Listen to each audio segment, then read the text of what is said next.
Now to Florida, where the latest and hopefully the final cruise ship impacted by COVID-19 has docked after nearly a month at sea.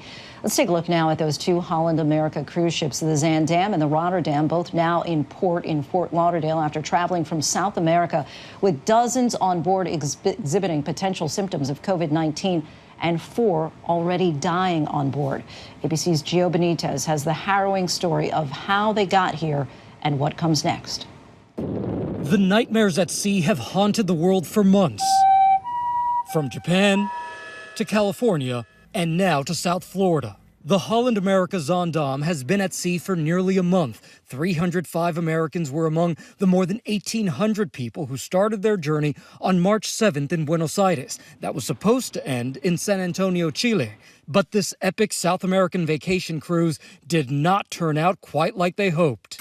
This morning, they are still testing passengers and crew on this ship. They knocked at our door with masks on, and they took our temperature. Just days into their trip, the World Health Organization officially labeled the COVID-19 crisis a worldwide pandemic, and passengers and crew started falling ill. The ship was turned away from port after port, even the Panama Canal at one point blocking it. This is our new home. Passengers on board feeling trapped. We have been quarantined since the 22nd without being able to go outside. I feel abandoned and I feel betrayed. In all, 250 people on board reported flu-like symptoms, and 4 older guests have died, including American Jeffrey Hagender. These are human beings. His niece Leanne speaking with ABC News, her widowed Aunt Lucia still on board. She's super isolated, and you can't properly grieve until you can hug your daughter and your son and, start the process. The Zaandam had no COVID-19 tests on board, so Holland America sent in another ship, the Rotterdam, to deliver supplies and those critical tests. The cruise line started moving some passengers without symptoms to the Rotterdam, the company's president sending a message to passengers. The intention is for each of these ships to work in tandem to try to protect the health of those that are healthy, and so that we can create room and space so that we can care for the ones that are sick. Leaving passengers on the Zaandam frustrated. We've just been told we will not be allowed off the ship because we were honest and said that we had been coughing. The most critical question, when would these ships finally dock? Amy Weed Jones's parents are on board the Zaandam. Her father, Bill, has severe pneumonia. Her mother, Gloria, has a fever. There's no time.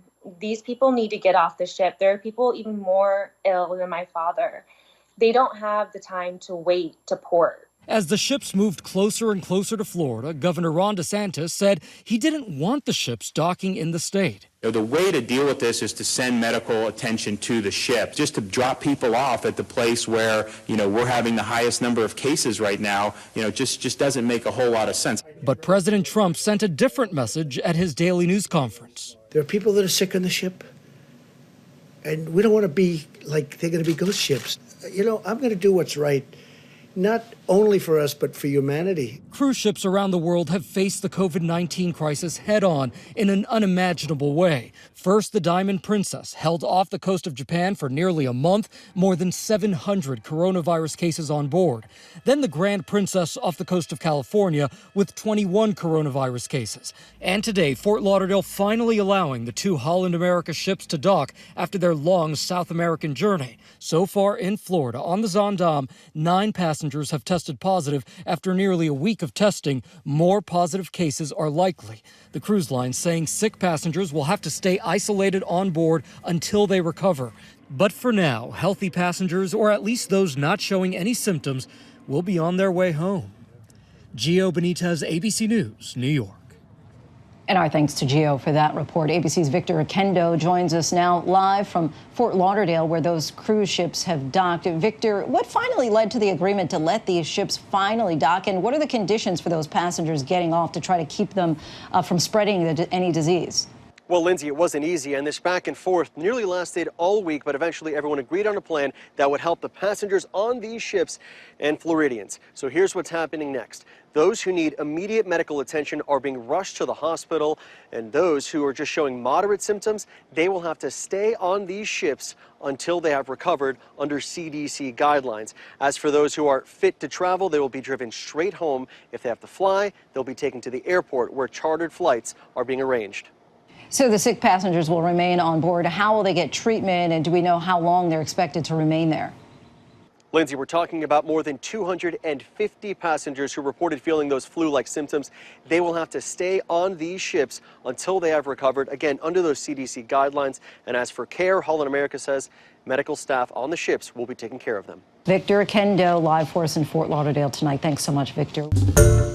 Hi, everyone. George Stephanopoulos here. Thanks for checking out the ABC News YouTube channel. If you'd like to get more videos, show highlights, and watch live event coverage, click on the right over here to subscribe to our channel. And don't forget to download the ABC News app for breaking news alerts. Thanks for watching.